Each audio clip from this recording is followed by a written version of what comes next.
안녕하세요. 김성길 목사와 함께하는 GTS 말씀 묵상 시간입니다. 오늘부터는 제 두 번째 주간의 묵상을 진행하도록 하겠습니다. 두 번째 묵상의 내용은 누가복음 17장 열문둥병자에 관한 내용이 되겠습니다. 또 한 주간 동안 우리 열심히 묵상을 통해서 은혜 많이 받으시고 또 복된 승리의 시간들이 되시기 바랍니다. 자, 또 한 주간 시작하는 날이니까 GTS 묵상의 목적에 대해서 한번 같이 또 나누고 진행을 하죠. 자, GTS는 세 가지의 목적을 위해 만들어졌습니다. 하나는 역동성이 이제 그 목적이죠. 역동성이라는 것은 스스로 그 말씀을 보면서 느끼고 깨닫고 하는 것입니다. 그래서 마음속에 영혼의 움직임을 말하는 것이죠. 듣고 배우는 것도 중요하지만 본인 스스로가 말씀을 읽으면서 또 생각하면서 또 단어 하나를 깊이 들여다보면서 스스로 느끼고 깨닫고 하는 것이죠.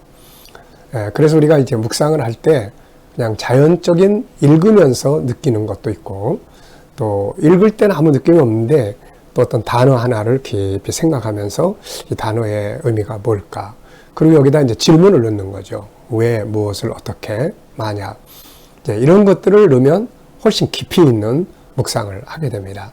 그리고 이제 또 말씀이 암송이 되니까 그럼 이제 생활 속에서 한 번씩 이렇게 떠올려서 그 말씀을 쭉 이렇게 묵상하는 이게 이제 묵상이에요. 그 다음에 이제 두 번째는 이제 암송입니다. 이 GTS 묵상은 암송을 잘 할 수 있도록 해놨어요. 왜냐하면 한 본문을 가지고 일주일 동안 계속 이렇게 묵상하기 때문에 암송하기가 훨씬 좋죠. 하나님 말씀을 많이 읽고 배워서 아는 것도 중요하지만 한 구절이라도 내 마음속에 새겨져서 이렇게 현장에서 생각날 수 있어야 되거든요. 세 번째는 이제 7가지 주제입니다. 그래서 첫째 날은 전체 기억하고, 둘째 날은 중요한 것 찾고, 셋째 날은 숨겨진 비밀 찾고, 넷째 날은 하나님 마음 느끼고, 다섯 번째는 날은 관계 성공인데 나와의 관계, 다른 사람과의 관계, 환경이나 만물과의 관계, 여섯째 날은 배우고 응용하기, 일곱째 날은 함께 나누기예요. 그래서 이 7가지 주제를 우리가 생활 속에서 익숙하게 응용하고 활용을 하면 삶의 변화와 발전을 가져올 수가 있게 되는 거죠. 자, 그래서 이 세 가지의 목적을 가지고 만들어졌으니까 역동성, 암송, 7가지 주제 잘 활용해 볼 수 있기 바랍니다. 자, 그러면 오늘도 먼저 첫째 날 묵상을 진행하겠습니다. 첫째 날은 이 그림을 이제 보고 정리를 하겠습니다. 첫째 날은 전체 내용을 내 마음속에다가 그려놓는 것이에요. 자, 그래서 먼저 그림을 정리를 하겠는데요. 이 그림을 보시면서 어떤 느낌이 드시는지 예수님의 그림입니다. 혼자 계시는 예수님의 그림을 그려 올렸는데요. 저는 이걸 보면서 참 여러 가지 많은 생각을 하게 됩니다. 우선 외롭고 힘든 길이다. 제자들이 뒤쫓아 다니고 했지만 딴 생각 가지고 다녔고 정말 예수님 마음을 이해하고 함께하지 못했거든요. 그래서 외롭고 힘든 길, 홀로 가신 길, 그리고 주님 가신 그 길 이제 우리도 따라가야 된다. 그리고 주님 감사합니다. 이런 느낌을 적어봤습니다. 두 번째는 그림 속의 내용물인데 보이는 부분이 있고 또 보이지 않는 부분이 있어요. 그래서 보이지 않는 부분을 잘 찾는 것이 또 아주 중요합니다. 우리의 삶의 변화와 발전을 이루기 위해서는 항상 눈에 보이는 익숙해진 것만 따라하면 안 되고 새로운 또 변화를 추구해 나가는 것, 그렇게 하기 위해서는 숨겨진 것을 발견하는 것이 중요하죠. 숨겨진 것을 발견하는 키는 왜, 무엇을, 어떻게, 만약 이런 질문을 합치면 몰랐던 길, 새로운 길들을 찾을 수 있어요. 자, 저는 그림 속의 우선 내용물들을 보면은 홀로 계신 예수 그리스도, 주님이 잡으신 막대기, 지팡이, 또 하늘이 있고 산도 있고 숲도 있습니다. 그리고 주님 앉으신 바위도 있고 옆에는 길도 있습니다. 자, 보이지 않는 부분, 숨겨진 부분은 뭐가 있을까요? 자, 우선 예수님이 세상에 오신 이유가 있고요. 세상에 오신 이유. 또 하나는 예수님을 보내신 아버지의 뜻이 또 있겠고요. 또 이 땅에 오신 예수님의 그런 사명이 또 있을 것 같습니다. 주님 이 땅에 오셔서 하셨던 그런 사명의 일들, 그리고 또 주님의 사역이 나에게 미치는 그런 영향, 이런 것들이 보이지 않는 부분에 있는 것 같아요. 자, 세 번째는 이제 중요한 것 찾기입니다. 우리의 삶에서도 항상 뭐가 가장 중요한지를 잘 찾고 생각하면 효과적인 삶을 살 수가 있습니다. 저는 여기서 가장 중요한 것은 예수님의 사역이다, 이렇게 적어봤어요. 그 이유는 예수님의 사역이 우리를 구원하시고 또 우리가 가는 길을 어떻게 가야 되는지를 보여주신 모델의 길이기 때문에 그렇습니다. 자, 네 번째는 그림을 보고 떠오르는 이야기나 사람, 성경을 적어보는 코너입니다. 자, 이 그림을 보면서 떠오르는 성경 말씀들, 또 사건들을 한번 적어보시기 바랍니다. 저는 4가지를 적었는데요. 우선 빌립보스 2장 5절이 생각나요. 너희 안에 이 마음을 품으라. 예수 그리스도의 마음이니 그는 본래 하나님의 형체시지만, 본체시지만 그걸 취하지 않고 종의 신분으로 세상에 오셨다 하는 예수님의 그런 겸손의 모습을 이야기를 해요. 또 요한복음 6장 38절에 예수님께서 내가 세상에 온 것은 내 뜻을 이루게 함이 아니라 아버지의 뜻을 이루려 왔다. 또 요한복음 10장에는 내가 문이니 나로 말미암아 내 안에 들어가고 나가는 자들은 생명을 얻고 풍성한 꼴을 얻게 된다. 이런 말씀들이요. 네 번째는 나에게 예수님은 어떤 분인가? 나에게 예수님은 어떤 분인가? 그래서 저는 항상 이 부분을 생각을 하면 5가지를 생각을 합니다. 오늘은 하나를 더 첨부했어요.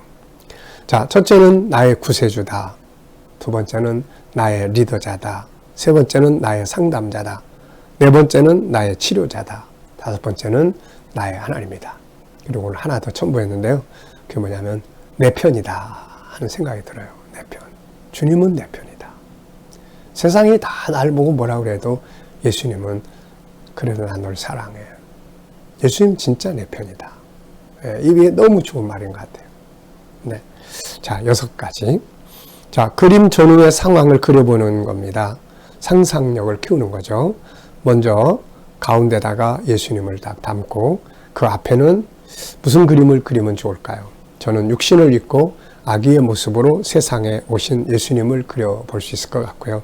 다음 그림은 예수님이 이제 십자가에 못 박혀 죽으시는 그 장면을 그려볼 수 있을 것 같습니다. 우리가 이것을 훈련하는 이유는 과거에 내가 오늘의 나를 만들었고 지금의 내가 어떻게 사느냐에 따라서 나의 미래가 만들어진다는 것을 생각하기 위해서입니다. 그래서 미래의 삶을 이대로 산다면 미래의 내가 어떤 모습이 될 수 있을지 한 번쯤 상상해 보시면서 오늘의 삶을 좀 더 멋지게 만들어 가볼 수 있기 바랍니다. 자, 오늘 본문 말씀을 다 같이 함께 읽어보겠습니다. 누가복음 17장 11절부터 19절 그리고 시편 103편 2절이 같이 있습니다.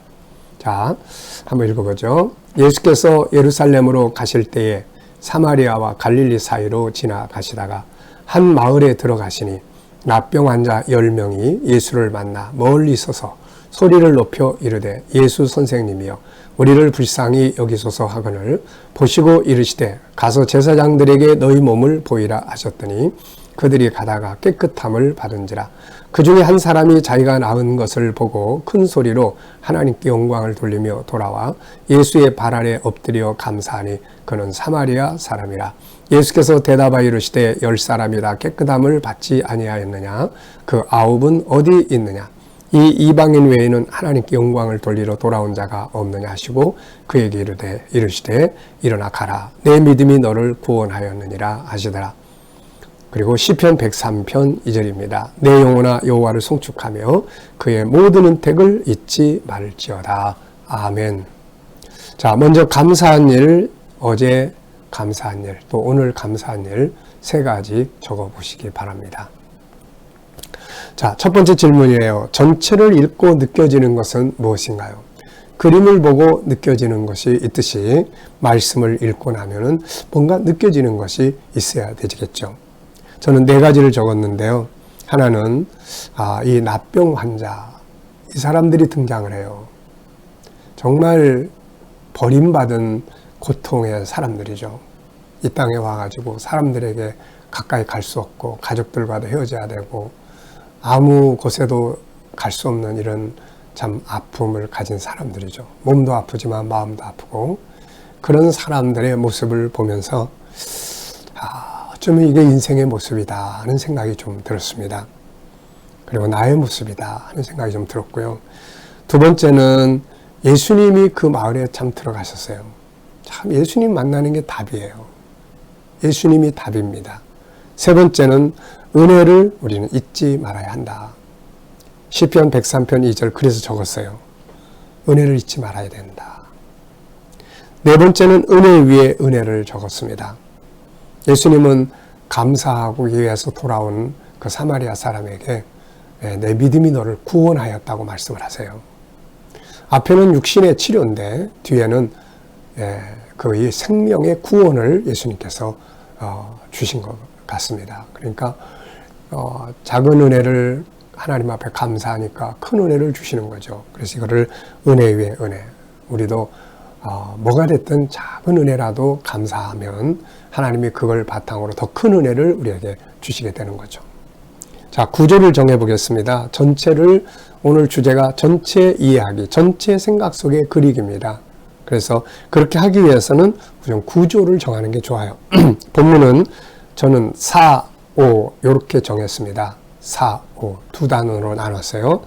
앞에 4는 11절부터 14절인데 문둥병자와 예수님의 만남이고 뒤에 15절로 19절은 돌아온 한 사람, 은혜 위에 은혜를 주시는 예수님의 모습 이런 부분인 것 같아요.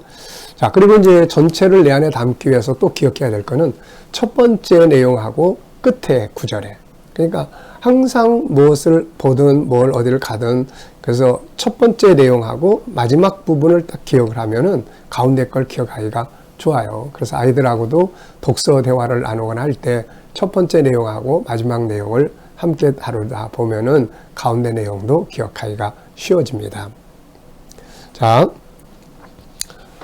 그래서 첫 번째 내용은 예수께서 예루살렘으로 가시는 내용이고 그 다음에 끝의 내용은 예수님이 그 감사하러 왔던 사람한테 일어나라 내 믿음이 너를 구원하였다 하는 내용입니다.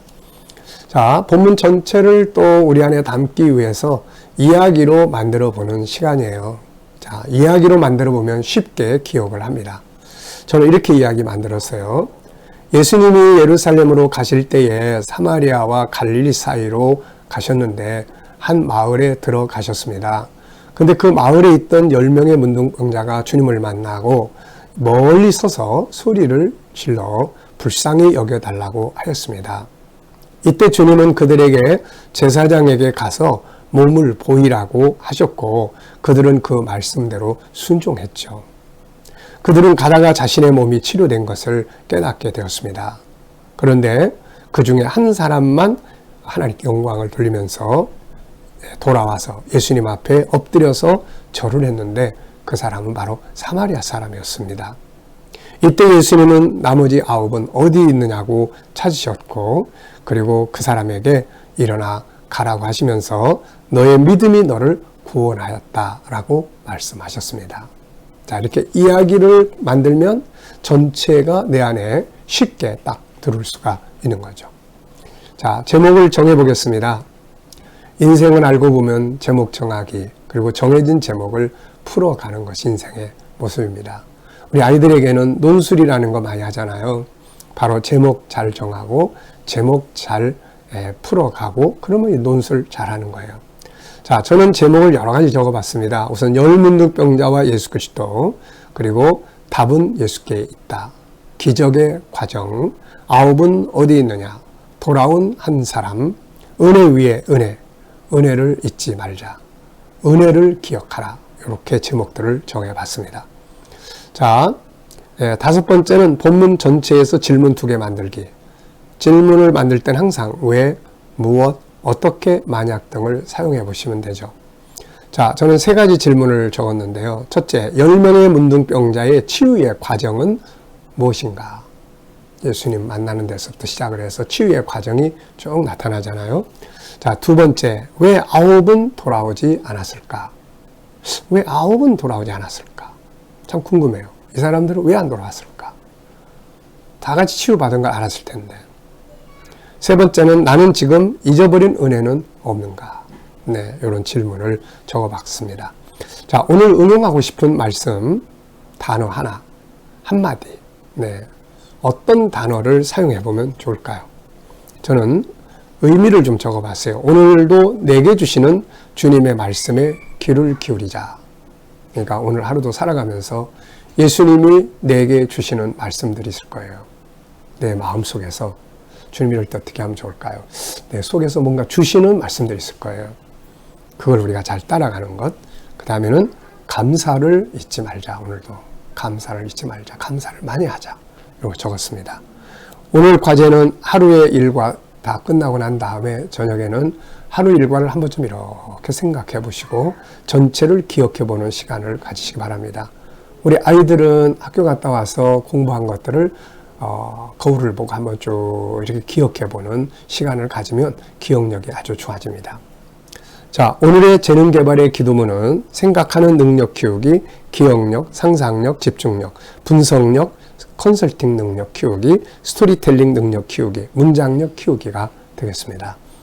이거는 하나의 묘목과 같아요. 그래서 우리 아이들에게는 항상 이 기도문을 들려주면 아이들 속에 컨설팅, 또 문장력, 상상력, 또 기억력 이런 것들이 계속 떠오르게 돼요. 그러면 머리가 좋아지게 되는 거죠. 자, 오늘도 주신 말씀 잘 기억하시면서 복된 하루가 되시기 바랍니다. 기도하고 마치겠습니다. 주님 감사합니다. 오늘부터 이제 두 번째 주간의 묵상을 시작합니다. 묵상과 함께 형통하는 삶을 살게 하여 주옵소서. 주님, 오늘 우리 성도들과 자녀들 생각하는 능력 키우고 기억력, 상상력, 집중력, 분석력 뛰어나게 하시고 스토리텔링의 능력이 커지고 문장력이 커지게 하옵소서. 오늘도 주님 우리 자녀들과 친척들, 이웃들 중에 믿지 않는 자들 주께 돌아와 구원받게 하시고 또 저희들이 살아가는 삶의 현장마다 함께하여 주셔서 오늘도 코로나로부터 안전하게 지켜 보호하여 주시옵소서. 저희들이 믿음으로 일하는 직장과 사업장은 형통하게 하시고 또 그곳에서 기계적으로 일하지 않고 창조적으로 일하게 하여 주옵소서. 새로운 일터를 구하는 자들에게는 좋은 일터들이 예비되게 하여 주시고 치료받는 성도들은 속히 모든 질병에서 자유하게 하여 주시옵소서. 주님, 또 오늘도 세계 곳곳에 있는 선교사님들과 저들의 사역에 함께 하시고 그들의 수고로 택한 백성들 다 주께 돌아오는 역사들이 있게 하여 주시옵소서. 주님, 오늘도 이 나라와 민족을 붙들어 주시고 이 땅에서 코로나가 속히 소멸되게 하여 주옵소서. 이 나라가 선교의 땅, 거룩한 땅 되게 하시고 이 나라의 지도자들은 지혜와 명철을 가지고 나라를 바른 길로 이끌어가게 하여 주시옵소서. 감사하며 예수님의 이름으로 기도하옵나이다. 아멘.